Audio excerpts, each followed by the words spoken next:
கிட்ட போனோன்னா பறந்துடும், டிஸ்டர்ப் பண்ணக்கூடாது தான், இருந்தாலும் சரி. ஸோ இப்போ இந்த வீடியோ போட்டேன் அப்படின்னா இது எவ்வளோ பெரிய இஷ்யூவாக எனக்கு திரும்ப ரிட்டன் வரும் அப்படின்னு எனக்கு தெரியலை. கிட்டத்தட்ட ஒரு 10-12 கிராமத்தோட வாழ்வாதாரத்தை அழித்து இந்த குப்பை கிடங்கு இங்கே கொட்டி எங்களோட வாழ்வாதாரத்தை முடக்கி போட்டிருக்காங்க. இந்த இடத்துல வந்து ஆக்காட்டி வந்து முட்டை வைக்கும். ஆக்சுவலி இந்த இடம்லாம் பார்த்தோம் அப்படின்னா ஆக்காட்டி முட்டை வச்சுருந்துருக்கு. ஹாய் மக்களே, எல்லாத்துக்கும் வணக்கம். ஒரு சின்ன குட்டி தகவலுங்க, குட்டி வீடியோ. என்ன அப்படின்னு கேட்டிங்கன்னா, நம்ம ஊரில் வந்து மழை டயத்தில் பார்த்திங்கன்னா ஃபுல்லாமே வந்து இந்த இடம் பின்னாடி எனக்கு பின்னாடி பாருங்களேன், இந்த இடம் பின்னால் எல்லா இடத்துலையுமே வந்து தண்ணி பிடிச்சி கிடக்கும். இப்போ ஏப்ரல் கிட்டத்தட்ட ஒரு 20ஆம் தேதி ஆகிடுச்சு. இன்றைக்கி பார்த்திங்க அப்படின்னா சுத்தம் எல்லாமே காஞ்சி போயிடுச்சு. ஆனால் ஒரு சில குன்றுகளில் மட்டும், அதாவது ஒரு சில குட்டைகளில் மட்டும் தண்ணி பிடிச்சி கிடக்கு. அந்த தண்ணிக்குள்ளே மீன் கிடக்கும்னு நினைக்கிறேன். கிட்டத்தட்ட ஒரு எப்படியும் ஒரு 30-40 கொக்கு மீன் பிடிச்சி சாப்பிட்டுக்கிட்டு இருக்கு. சரி, யதார்த்தமாக நான் இங்கிட்டு கடைக்கு போயிட்டு வந்துக்கிட்டு இருந்தேன். அதை பார்க்குறதுக்கு மனசு கொஞ்சம் நிம்மதியாக இருந்துச்சு. சரி, அதை அப்படியே இறங்கி அதை வீடியோவாக ஷூட் பண்ணிடலாம் அப்படின்னு சொல்லிட்டு தான் வந்துக்கிட்டு இருக்கேன். அது எந்த அளவுக்கு தெரியும் தெரில, இல்லை கிட்ட போனால் பறந்துருமான்னு கூட தெரியலை. ஸோ நான் அப்படியே பேக் கேமராவில் காமிக்கிறேன். ஸோ இது எங்கனக்குள்ளே அப்படின்னு பார்த்தீங்கன்னா பந்தகாளியம்மன் கோவில் இருக்கேன் எங்கள் ஊரில், வடகாடு கிராமம். ஸோ நான் காமிச்சிருப்பேன் நினைக்கிறேன் இந்த பந்தகாளி கோவிலில். ஸோ அதுக்கு பக்கத்தில் பார்த்தீங்க அப்படின்னா இந்த இடத்துல எப்போயுமே வந்து தண்ணி இருக்கும். ஸோ இதெல்லாம் முன்னெல்லாம் பார்த்தீங்க அப்படின்னா கோடை காலத்துலேயுமே வற்றாது இந்த இடத்துல. இப்போலாம் வந்து வற்றி போயிடுதுங்க. ஏப்ரல் 20ஆம் தேதி தான் ஆகுது, அதுக்குள்ளே வற்றி போயிடுச்சு. ஆனாலும் உங்களுக்கு தூரமாக பார்க்கும்போது தெரியும்னு நினைக்கிறேன், கொக்கு மீன்களை பிடிச்சிக்கிட்டு இருக்கு. நான் கிட்ட போனேன்னா பறந்துடும், டிஸ்டர்ப் பண்ணக்கூடாது தான், இருந்தாலும் சரி இயற்கையை ரசிக்கிறது ஒன்றும் தப்பு இல்லை அப்படின்னு சொல்லிட்டு போய்கிட்டு இருக்கேன்.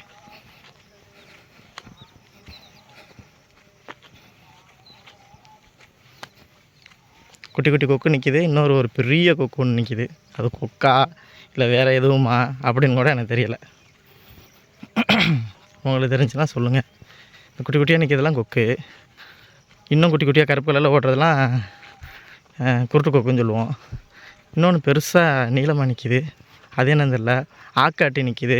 அது மாதிரி பார்த்திங்கன்னா காக்கா சிறவைன்னு சொல்லுவோம், ஒன்று கருப்பு கலரில் தண்ணிக்குள்ளேயே முங்கிட்டு தெரியும் பயவில், அது ஒருத்தன் நிற்கிறான். ஸோ பறவைகள் சரணாலயமாகவே மாறி போச்சு இந்த இடம். ஆக்சுவலி இதை பறவைகள் சரணாலயம்னு சொல்லிக்கிடுவோம், ஏன்னா எல்லா பறவைகளும் தங்கியிருக்குல்ல. இந்த பாருங்கள்,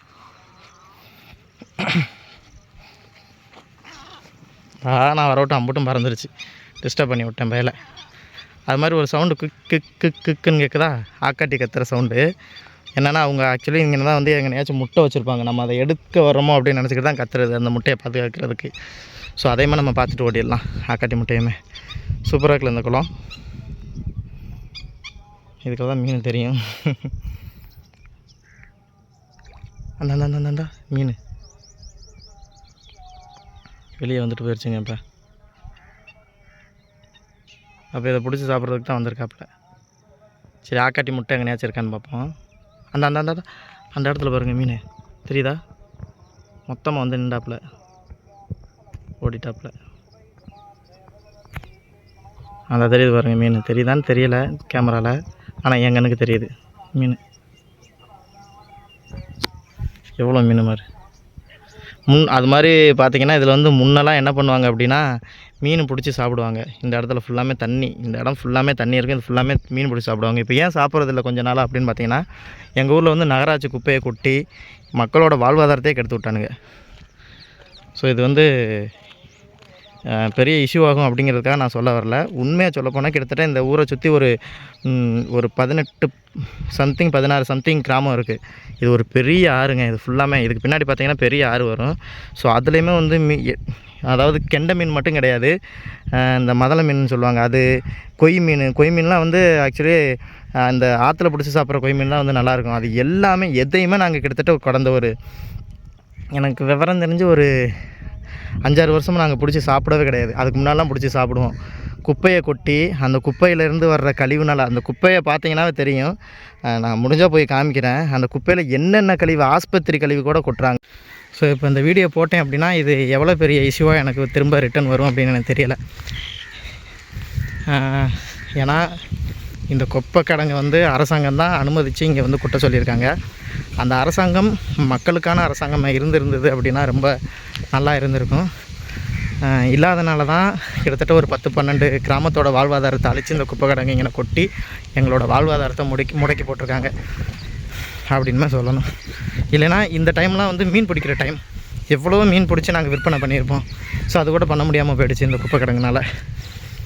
சுகாதாரமாக தான் பண்ணுறேன்னு சொன்னாங்க. உங்களுக்கே தெரியுது இல்லையா எவ்வளோ சுகாதாரமாக இருக்குது அப்படின்ட்டு. இதுதான் சுகாதாரமான குப்பை கிடங்கு. ஸோ அதனால் அதுவும் வந்து உள்ளே பராமரிப்பாக கொட்டி இது பண்ணலை, வெளியே ரோட்டு வெளியே கொட்டி வச்சு அதில் தண்ணி மழை தண்ணி பட்டு அது ஆற்றோட கலந்து போய் எங்களோட அந்த மீனை பிடிச்சி நாங்கள் விற்பனையும் பண்ணுவோம். அந்த விற்பனை பண்ணுற அந்த வாழ்வாதாரமும் போயிடுச்சு. நாங்கள் பிடிச்சி அதை தான் வந்து பசிக்கு குழம்பு வச்சு சாப்பிடுவோம். ஸோ அந்த மைண்ட் செட்டும் போயிடுச்சு. வாழ்வாதாரத்தையே கெடுத்துட்டாங்க. எத்தனையோ வாட்டி கம்ப்ளைண்ட் பண்ணியாச்சு. ஆனால் அந்த குப்பை தொட்டி வந்து நாங்கள் பாதுகாப்பாக தான் வச்சுருக்கோம், அதை நாங்கள் நல்லா நடத்துகிறோம் அப்படிங்கிற மாதிரி தான் தகவல் வருது.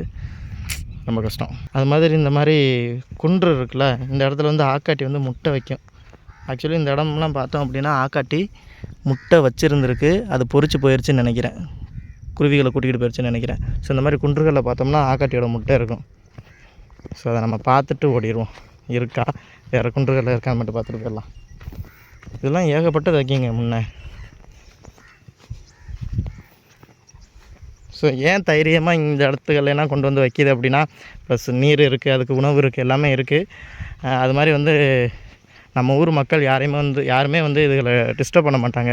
அது மாதிரி இது ஃபுல்லாக ஈவினிங் டயத்தில் பார்த்திங்க அப்படின்னா ஏகப்பட்ட கவுதாலி ஓடிக்கிட்டு தெரியும், முயல் ஓடிக்கிட்டு தெரியும். எல்லாமே நம்ம ஊரில் சேஃபாக பாதுகாப்பாக தான் இருக்குது. ஒரு வீடியோ கண்டென்ட் இல்லாமல் இப்போ இதை எடுத்து போட்டுக்கிட்டு இருக்கேன். இல்லை எதுலேயுமே இல்லை. அது மாதிரி இந்த இடத்துல இந்த தண்ணி இருக்குல்ல, இந்த இடத்துக்கு பக்கத்தில் இந்த இடத்துலையும் வச்சுருந்ததுக்கான அடையாளம் தெரியுது நம்மளுக்கு. ஸோ நான் ஏற்கனவே பார்த்துருக்கேன், அதனால் இந்த இடத்துல வச்சுருக்கோம் அப்படிங்கிற ஒரு கணிப்பு இருக்குது. இந்த இடத்துல வந்து முட்டை வச்சு பொறிச்சிட்டு போயிருக்குன்னு நினைக்கிறேன். அப்போ இது வந்து பொறிக்கிற சீசன் நினைக்கிறேன், பொறிச்சிட்டு ஓடிட்டாங்க.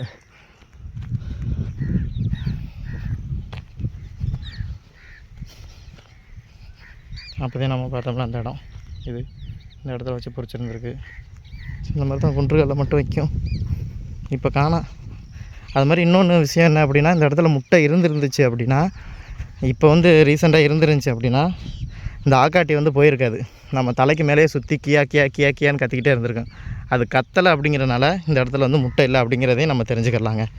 ஸோ மக்களே, இந்த வீடியோ வந்து சும்மா எடுக்க வந்தேன், பிளான் பண்ணி எடுக்க வரல. ஸோ இந்த வீடியோ உங்களுக்கு கண்டிப்பாக எனக்கு தெரிஞ்சு போர் அடிச்சிருக்கும் அப்படின்னு நினைக்கிறேன். ஸோ போர் அடிக்காமல் பார்க்குற உங்களுக்கு ரொம்ப நன்றி. இந்த வீடியோ மட்டும்தான். அடுத்து வந்து நம்ம என்ன பண்ண போகிறோம் அப்படின்னா 23ஆந்தேதி, இப்போ வர்ற 23ஆந்தேதி, இன்றைக்கி 20ஆந்தேதின்னு நினைக்கிறேன், 21 சம்திங், 23ஆந்தேதி சித்ரா பௌர்ணமி அன்னைக்கு, வருஷத்துலேயே ஒரே ஒரு நாள் சித்ரா பௌர்ணமி அன்னைக்கு மட்டும் திறக்கிற கண்ணகி கோவிலுக்கு நம்ம போக போகிறோம். ஸோ அந்த வீடியோவை கூடிய விரைவில் பார்ப்பீங்க. அடுத்த ஒரு வீடியோவில் பார்ப்போம். பாய்.